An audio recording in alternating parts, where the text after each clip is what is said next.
Hello and welcome to You Sew You. My name's Zoe and this is my channel all about all the crafty things I get up to. I sew, I knit, I am a baby spinner, I'm dabbling in weaving, and there's lots of other bits and pieces that I'll try out from time to time.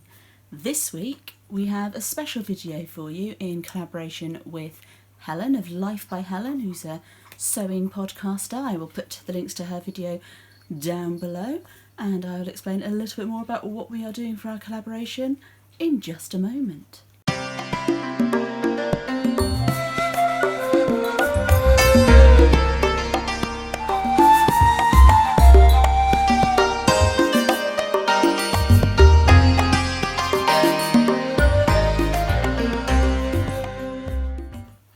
So welcome back to any returning viewers, and if this is your first time with us here, you are more than welcome. And an extra special hello to anyone who is joining us from Life by Hellen. Hellen is a lovely sewing podcaster.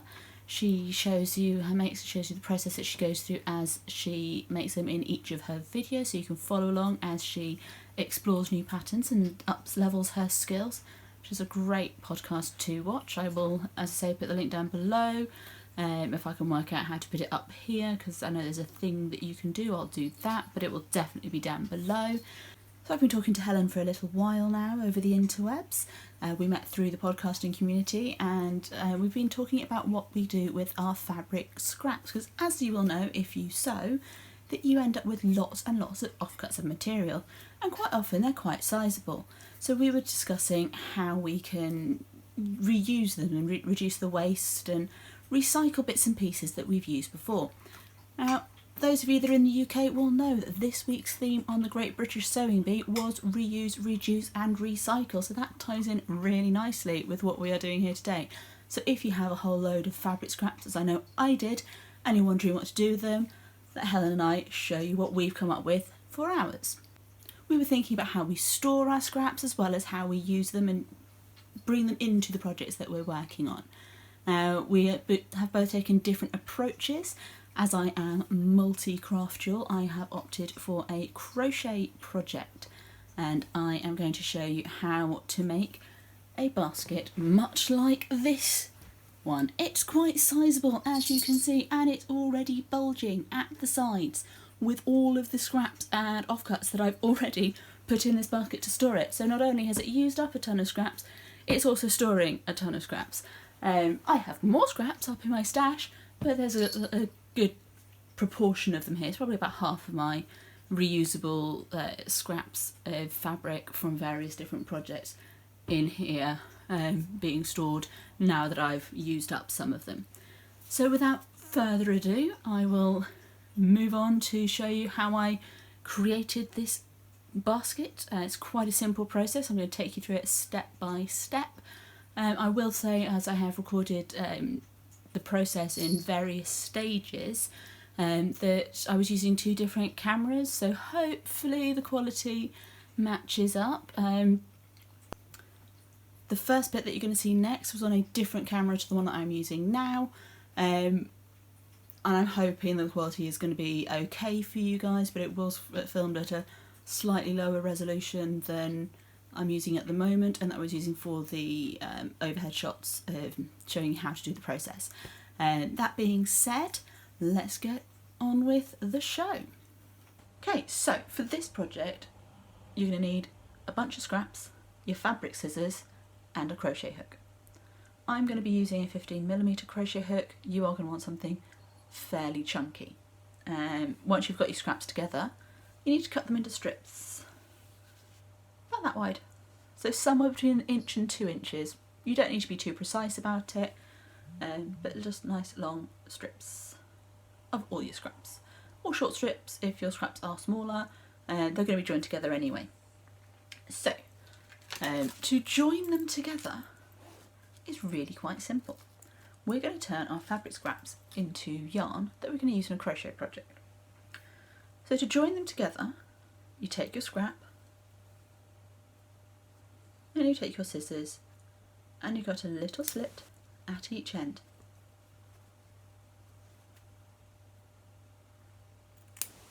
And you're going to do that for every piece of every strip that you have. You can do them in little batches, you don't have to do them all at once. It's just going to make it easier to join them together without having to tie a knot in it. In my scraps I've included some old jeans that needed upcycling, a project that didn't quite work out properly, and there's a whole range of different weights of fabric. So I've already got some seams in there, I've already got some thicker fabrics in there. I don't want to add the extra challenge of knots. So once you've cut your slits in your fabric, you can lay 2 strips, the ends over each other, so that you've got the holes lined up.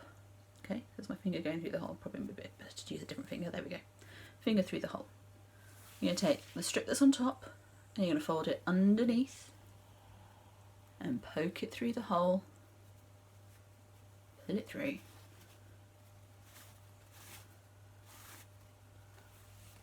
And then pull it tight, and you've connected the two. And then you just keep going till you've connected as many of your strips as you feel like. You can always add more strips on partway through the project if you want to. I have a bag with strips in ready to add on, but I've already wound up quite a few. Oh my goodness, it's the size of my head. This might be enough for the project, we'll see. It's a little bit freeform. It's certainly enough to get started, and as I say, I can always add on more strips if I want to. So I've got upholstery fabric in there, which is fraying like a beast. I've got scuba in there, I've got denim in there from some old jeans, I've got sweatshirting in there, I've got woven cottons in there. Anything you like, it doesn't matter. We're going to be crocheting. Crocheting is super forgiving. It doesn't mind different weights, it doesn't mind slightly different widths. It's all going to be good. Okay, so I'm now ready to get started on my project. If you've never crocheted before, don't worry, I'm going to walk you through it. You're going to love it. It's going to be really nice and simple. Okay, so get your scraps, turn them into a ball, and grab your crochet hook. This is my crochet hook. It's a 15mm crochet hook. It's wooden, possibly bamboo, but possibly just wood, not sure. So it's quite chunky, which is why I've cut my strips so wide. If I'd cut them thinner, I'd be using a smaller crochet hook. If I'd cut them bigger, I'd be using a bigger crochet hook. It doesn't really matter. You're still going to get the same type of result at the end of the day. You could use normal yarn if you wanted to do the same project.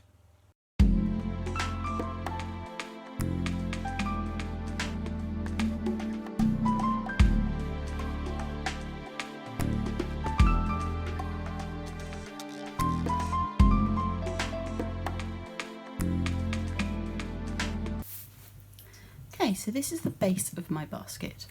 It's quite large, and it's really quite simple to make. You'll notice it's getting a little bit wibbly wobbly. I'll explain why that is in a minute. I mean, it's partly because the fabrics are different weights and it's not going to cause a problem once the basket is constructed, but there is another reason for it, which I'll explain in a moment. So I'm going to show you how you actually get to this point with your project. In this one, from my Wonder Ball, I have used some upholstery fabric, some scuba, some stretch suiting, some ordinary suiting, some fat quarters out of my quilting stash, some poly cottons here, some corduroy and some sweatshirting. So there's quite a mixture of fabrics in there already. I've not worried about putting them in any particular order or grouping them together. It's entirely up to you what you do with them. I would recommend, if you are new to crochet or if you have issues with your wrists, that you maybe start off trying it in a stretch knit fabric, because it's easier to work with it's easier on the wrist anyway. And I've also got some denim here from an old pair of jeans that was in my repair and recycle pile. So yeah, it's a mixture of stuff. This is the size that I'm going with for the base of my basket. This is what I've got left from the Wonder Ball now. So it's quite a lot. I can't remember, it was about the size of my head when I started. So I will need to add more scraps to that when I go up the side of the basket. But it is a very flexible project. You don't need to go to anywhere near the width that I've gone to for the basket here. You can do a much smaller one, you can do it in yarn, you can do it in thinner strips of fabric than I've done. It's entirely up to you. So I'm just going to move that out of the way. and show you how we get to that point. See, my cats have been on this table, so there's a few cat hairs here, there and everywhere. But here's my chunky crochet hook. Here's my pair of scissors, and I have some fabric over here. So the first thing I'm going to show you is how we make this join here in the fabric. So I've already cut a hole in the end of the polycotton. I'm going to do the same with the suiting. So I'm just going to cut a little slit with my little embroidery scissors there, and I'm going to do the same at the other end, so I'm ready to add another piece of fabric on as and when I need to. You don't have to do it in advance, you can do it when you get to it. So I'm going to take my two pieces of fabric and I'm going to lay one over the other. I'm going to put the suiting underneath as that, and remembering that that's the fabric I'm joining. It doesn't matter whether it's on top or underneath. What you do need to do is make sure that the fabric you're joining goes over the end of the other fabric and through both holes. Otherwise you're going to end up with a really long length of fabric to pull through. So just pull it through and pull it tight, and then we've got a knot. So to start the actual basket off, we're going to start with a magic loop. It's a crochet magic loop, and it's going to give you less of a hole in the middle of the project. So I'm just going to wrap the fabric around itself, and I'm going to take my crochet hook, stick it through. I'm going to grab the fabric with the project hook, bring it back, grab the fabric again, and bring it back through. I'm going to do that 6 times, making sure that the tail of the fabric is enclosed in the stitch.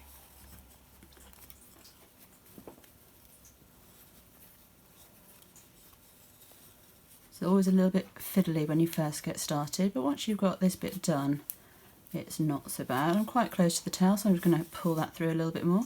So that's 2 stitches done. Get the working fabric, grab it, pull it through, that's 3.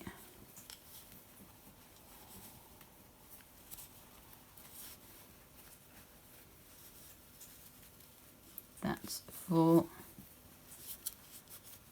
Here we have 5.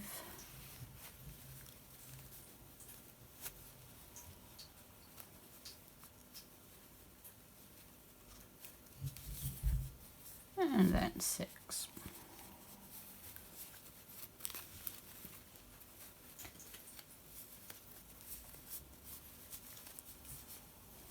Then I'm going to take my tail and I'm going to pull it until this hole in the middle just disappears. There we go. So now we've got a nice neat start. And we've just done 6 single crochets using US terminology. It's called a double crochet in British terminology, but I like to crochet on the internet, so I use American terms. That's the only stitch we're going to use for this entire project. So to begin making our circle base, we're going to need to increase the number of stitches each round for the first few rounds. If you wanted to make it an oval, you'd only need to increase the stitches at either ends, but to make it round, you need to increase in every stitch. So we're going to do 2 single crochets in every stitch by putting our crochet hook through, doing that same stitch again. If it pops off your hook, it's not a problem.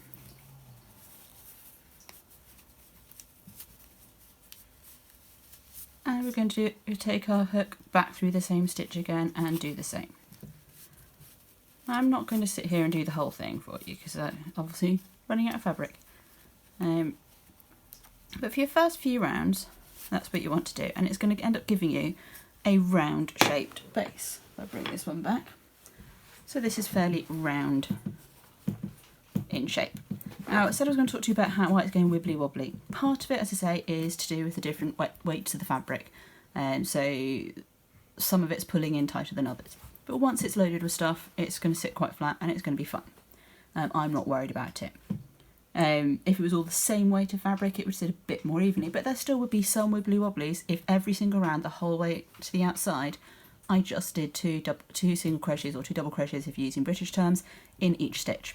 So as you go out, what you need to do is actually spread that increase out a bit further. So do a few rounds of 2 in each stitch, then do 2 in every other stitch, then 2 in every third stitch, 2 in every fourth stitch, until you're happy with the size. As soon as you're happy with the size, you're going to stop, and we're going to start working on the sides of the basket, which I will to show you how we're going to do that quite simply now. Got my hook again, and I'm going to do that on this project. So where's my magic ball gone? Oh, it's run around behind me. There we go. So we're working, make sure I've got it the right way around, just we're working across the scuba.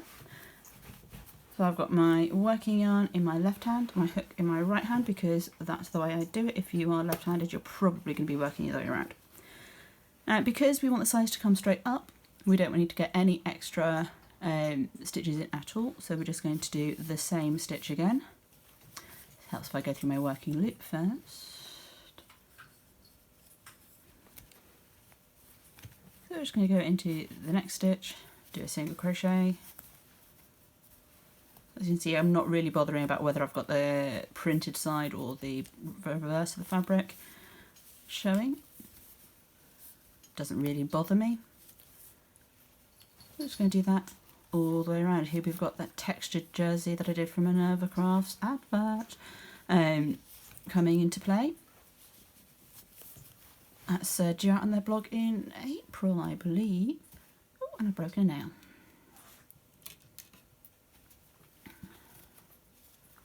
So yeah, do keep an eye out on the Minerva blog in April. So as I'm working around, I'm just doing literally one stitch in each stitch all the way around. And because I'm not increasing, the only place the stitches are going to have to go is straight up. So I'm just going to keep doing that until I am happy with the height of my basket. I'm not going to sit here and let you watch all of it, because that's going to be a little bit well, you've got time, time to concentrate on your own. So if you want to pause me and come back to me once you've got your project to this point, you're more than welcome to. And I will show you my finished basket when it's done. I'll see how far this Wonderball is going to last before I need to add some more fabric on.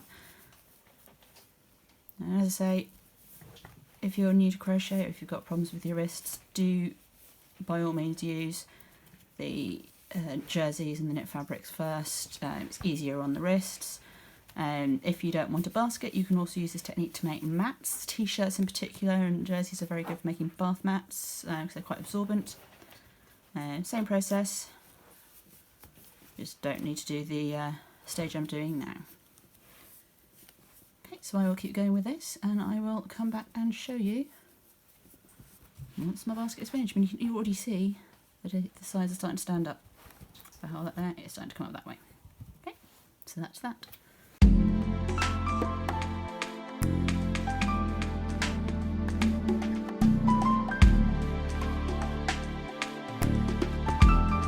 Okay, so how are you getting on with your baskets? Did you pause me, make a start? Don't worry if you didn't, you can always come back and have a little look every time that you need a little bit of guidance making your own. On my basket, I actually chose to shape the bottom side, if I stick it up my shoulder here, because I went for quite a large base. My base actually stopped around about here where my finger is. It's a couple of rows in. Because it was so large, I actually found as I was trying to go straight up that it wasn't coming up as firmly as I liked. That's down to the fabric itself. The fabric is quite soft, so when it's empty it doesn't necessarily stand up on its own. So I decided I was going to curve in the bottom slightly and then carry on straight. So I did do some of those decrease rounds that the card previously was showing you. So I did that by skipping every fourth stitch in a round and every third stitch in a round, and then I went back to stitching in every single stitch. So it's quite a straightforward project. It's highly adaptable. You can do it any size you like. You are not required to make something bigger than your head. Okay, that's just me. I knew I had a lot to use up, I knew I had a lot to store, so I decided to go for something quite large. If you cut thinner strips, you will end up with a smaller basket. If you cut bigger strips, you'll end up with a bigger basket. If you cut more fabric strips out of things like denim, like old jeans that you're recycling, it's going to be easier to make it stand up when it's empty. I like that mine doesn't stand up of its own accord when it's empty, because that means when I use this stash up, I can fold the basket up and store it away. So it's a temporary storage solution for when I've got lots of scraps lying around. So I think that's going to be quite handy. One of the biggest benefits of these baskets is that they are washable. That means you can use them for dirty laundry if you wanted to, and sling it in the wash with everything else. If you decided not to do the sides and just stick with the base, you've got a great bath mat or an entranceway mat that you can just sling in the washing machine because you're using fabrics. You can use the same process with yarn to make yarn baskets. You can do it with string or rope or anything you like, as long as you match up the size of the crochet hook with the size of the yarn or the string or the rope that you are using. So it's a nice simple project, nice and practical, and I hope you enjoy it. So that's all I have for you today. I will be back hopefully next week with a bit of a roundup of the things that I've been getting on with this month. In the meantime, be sure to like and subscribe if that takes your fancy, and pop over to Life by Hellen to see what she's been getting up to with her fabric scraps. And so until I see you next time, bye bye.